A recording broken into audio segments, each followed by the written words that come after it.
జైన్ సంఘం ఆధ్వర్యంలో ఆదివారం జైన్ ప్రార్థనా మందిరం నందు నిర్వహించిన ఉచిత కంటి వైద్య శిబిరానికి విశేష స్పందన లభించింది.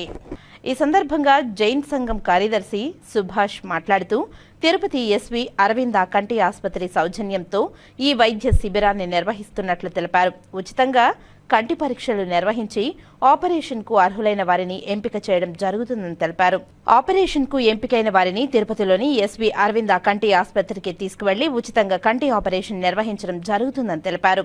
ప్రతి ఒక్కరూ కంటి చూపు పట్ల అప్రమత్తంగా ఉండాలని, ప్రస్తుతం ఎండలు విపరీతంగా ఉన్నందున బయటకు వెళ్లే సమయంలో తప్పనిసరిగా కంటి అద్దాలను వినియోగించుకోవాలని విజ్ఞప్తి చేశారు.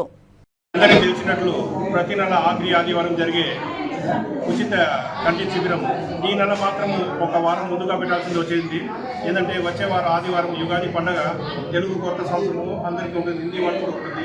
కాబట్టి అందరికీ యుగాది శుభాకాంక్షలు. మరి మీకు అందరికీ తెలిసినట్లు కంటికి సంబంధించిన ఏ ఇబ్బంది ఉన్నా కూడా ఇక్కడ వచ్చి చూపించుకోవచ్చు. దానికి కావాల్సిన డాక్టర్స్ అరవింద ఐ హాస్పిటల్ నుంచి వచ్చి ఇక్కడ చెకప్ చేస్తారు. అవసరం ఉండే వాళ్ళకి మందులు ఇస్తారు. ఆపరేషన్ అవసరం ఉండే వాళ్ళని Tirupati SV Aravind eye hospital తీసుకొని పోయి ఆపరేషన్ చేస్తారు. ఇక్కడి నుంచి పోయే వచ్చే ఖర్చు, భోజనాలు, మందులు, ఆపరేషన్ ఖర్చులు, అక్కడ ఉండే వసతి అన్నీ ఫ్రీగా ఉంటాయి.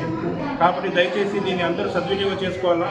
మరియు ఇంకా రాబోయేది ఎండాకాలం కాబట్టి దయచేసి 2 వీలర్స్లో వెళ్ళే వాళ్ళు దయచేసి ఖచ్చితంగా, ఏంటంటే కంట్లో దుమ్ము పడుతూ ఉంటుంది, ఎండ వల్ల కంట్లో ఇబ్బందులు అవుతూ ఉంటుంది. కాబట్టి కూలింగ్ గ్లాస్ కంపల్సరీగా వాడుకోవాలా.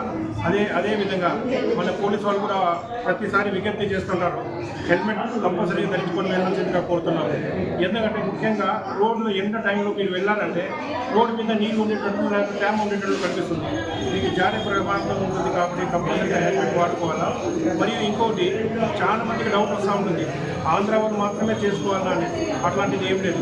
మీకు ఆధార్ కార్డు ఎక్కడైనా రాజస్థాన్ ఉన్నా కూడా మీరు ఇక్కడ వచ్చి చేసుకోవచ్చు. దీన్ని అందరూ సద్వినియోగం చేసుకోవాల్సిందిగా కోరుకుంటాను. ధన్యవాదాలు.